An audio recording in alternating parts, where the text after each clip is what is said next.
अस्सलाम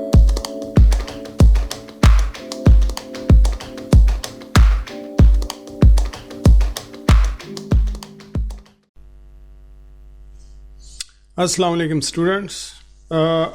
इससे पहले लेक्चर में हमने क्लास फाइटोमास्टिगोफोरिया के बारे में कुछ पढ़ा था और उसमें हमारे पास यूग्लिना और यूग्लिना की तर्ज के जो बाकी प्रोटोजोन थे उनके बारे में हमने बहुत सारी इंफॉर्मेशन ली थी। और आज जो हमारा मौजू है वो ज़ूओमास्टिगोफोरिया।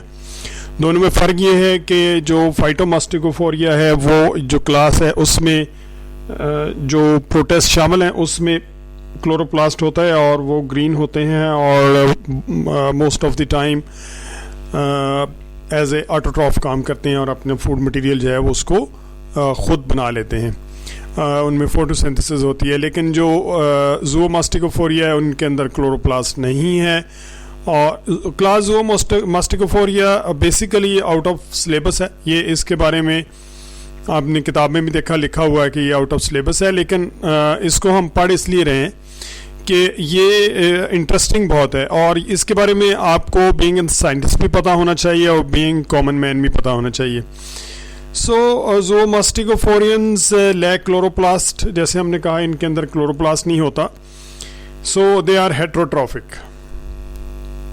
Some members of this class are important parasites of humans and its example is trypanosoma। मैं हमेशा ही जब बीएससी को भी पढ़ाता था और यहाँ भी बीएस में भी ये ट्राइपेनोसोमा के बारे में मैं ज़रूर बच्चों को बताता हूँ। और क्योंकि ये इम्पॉर्टेंट है और बेसिकली पैरासाइट है, हमारे यहाँ बहुत ज़्यादा नहीं है लेकिन इन अफ्रीका इसने बहुत तबाही मचा रखी है और बहुत पूरी इकोनॉमीज़ इसने मुल्कों की तबाह की हैं। इस कदर खौफनाक ये प्रोटोजोन था। सो ट्राइपेनोसोमा की बुनियादी तौर पे हमारे पास 3 स्पीशीज़ हैं। इसमें इसकी जो शेप है ये बेसिकली इसके वेक्टर है फ्लाई, जिसको सेटसी फ्लाई कहते हैं, ये आगे हम पढ़ेंगे। जैसे प्लाज्मोडियम जो जिससे मलेरिया होता है उसकी जो वेक्टर है, वेक्टर हम कहते हैं वो एनिमल जो इनको फैलाता है। तो प्लाज्मोडियम का वेक्टर जो है वो मच्छर है। यहाँ पर ये ख़ास तरह की मक्खी है, फ्लाई है, जिसे हम सेटसी फ्लाई कहते हैं। और ये वो प्रोटोजोन है, वो फ्लैजिलेटेड है। इसका फ्लैजिला आपने देखा है कि ये बॉडी के इर्द गिर्द लिपटा हुआ होता है, ठीक है। और ये जो पिक्चर मैं कोशिश करूँगा आपको कलर पिक्चर भी दिखाऊं, क्योंकि यहाँ जो है ये फ्लैजेला जो इसके ऊपर ये लिपटा हुआ है, ये सारे का सारा उसमें मर्ज हो गया है पिक्चर के अंदर। तो ऐसा नहीं होता, बल्कि वो बड़ा कंस्पिकुअस होता है, लेकिन ये ड्रैगिंग नहीं होता जिस तरह से यूग्लिना के अंदर है, बल्कि ये वेवी मोशन इसको देता है। सो 3 स्पीशीज़ हमने कहा हैं। एक ट्राइपेनोसोमा ब्रूसाई, ये मेन स्पीशीज़ है और इसको आगे 3 इसकी सब स्पीशीज़ हैं, Trypanosoma brucei and Trypanosoma brucei gambiense और ट्राइपेनोसोमा ब्रूसाई रोडियंसिस। ये गैम्बिया और रोडेशिया ये आपको पता है कि अफ्रीकन एरियाज़ हैं।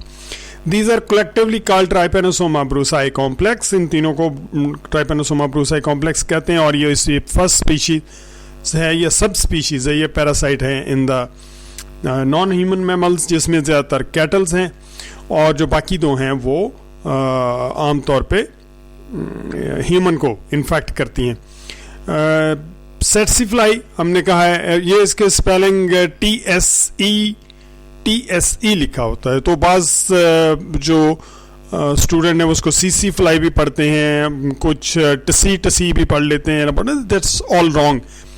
बेसिकली ये सेटसी फ्लाई इसको पढ़ना है, SET सेट और SEC सेटसी फ्लाई, ठीक है। ग्लोसाइना इसका जीनस है और इसमें फिर आगे सब स्पीशीज़ हैं और बहुत सारी, लेकिन इसका जीनस जो है वो ग्लोसाइना है।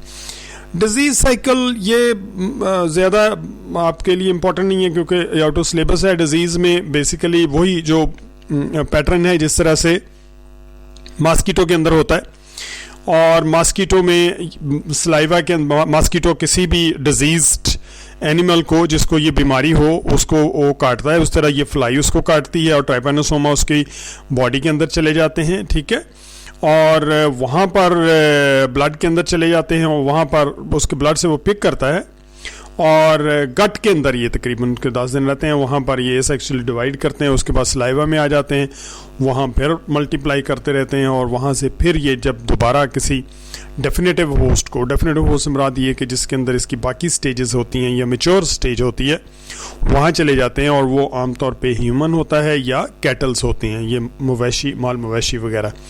तो उनके अंदर ये जाके करता क्या है कि ये जनरल एपैथी प्रोड्यूस करता है, उनके अंदर सुस्ती हो जाती है और वो मेंटल डलनेस है, lack of coordination, sleepiness develops. Basically student ये ब्रेन को और सेंट्रल नर्वस सिस्टम को अफेक्ट करती है और सेंट्रल नर्वस सिस्टम का जो फंक्शनिंग है वो कम हो जाती है और जैसे वो कम हो जाती है तो आप देखें कि उसमें फिर इंसान को नींद भी आना शुरू हो जाती है, उसको फिर चीज़ों के बाद उसकी कोऑर्डिनेशन भी ख़त्म हो जाती है और वो बोलता है तो वो भी कम। आपने नशे में लोगों को बोलते देखा होगा कि वो पाज लेके बोलते हैं, बहुत सुस्त होते हैं, तो उसमें भी यही वजह होती है कि जो कोई भी जो नशा होता है वो ब्रेन के ऊपर जाके इफेक्ट करता है, उसको स्लीपीनेस प्रोड्यूस कर देता है। तो शुरू में तो ये वहाँ तो बहुत स्लो होता है, लेकिन यहाँ पर ये बाकायदा एक सिकनेस की सूरत अख्तियार कर लेता है और इसको इसलिए इसको स्लीपिंग सिकनेस कहते हैं। आहिस्ता आहिस्ता खाना पीना एनिमल बंद कर देता है, उसको होश ही नहीं रहती खाने पीने की और ultimately it die. Sleeping sickness humans के अंदर भी है और कम है थैंक गॉड, लेकिन कैटल्स के अंदर तो बहुत ज़्यादा है और उसमें ख़ास तौर पे जो अर्ली स्टेजेस होती हैं उसमें ये क्यूरेबल है, लेकिन अगर जब ये पूरी तरह सेंट्रल नर्वस सिस्टम को इन्फेक्ट कर दे तो फिर बहुत मुश्किल हो जाता है कि इसको कंट्रोल किया जा सके। तो ये एक इसलिए मैंने आपको कहा कि ये बहुत इंपॉर्टेंट डिजीज़ है। अफ्रीका के अंदर इसने बहुत तबाही मचाई है और ख़ास तौर पे कांगो के अंदर एक कांगो डैम बना था। कांगो रिवर बहुत बड़ा रिवर है अफ्रीका के अंदर, कई मुल्कों में से गुजरता है, उसको आप नेट से और मैप से निकाल के देखिएगा। तो वहाँ से फिर वहाँ जब उन्होंने कांगो डैम बनाया, वहाँ का इन्वायरमेंट ऐसे चेंज हुआ कि वहाँ पर ह्यूमिडिटी बहुत ज़्यादा हो गई और ये सेट्सी फ्लाई बहुत बढ़ गई वहाँ पर।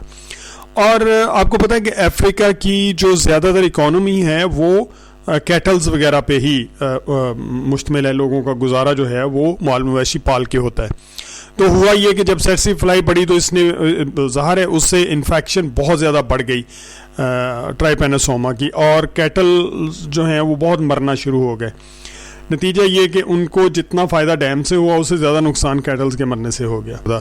जो इकोसिस्टम वो डिस्टर्ब होता है और जब भी कहीं इकोसिस्टम डिस्टर्ब होता है तो ह्यूमन बीइंग डायरेक्टली उससे इफेक्ट होता है। हमें समझ नहीं आती, लेकिन हमें समझ उस वक्त आती है जब बहुत ज़्यादा नुकसान हो चुका होता है।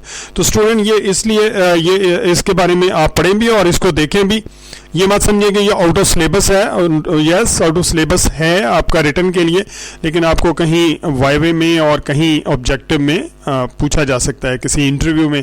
ये आपको बहुत ज़रूरी है being student of zoology, though it is a minor, लेकिन ये आपको आना चाहिए।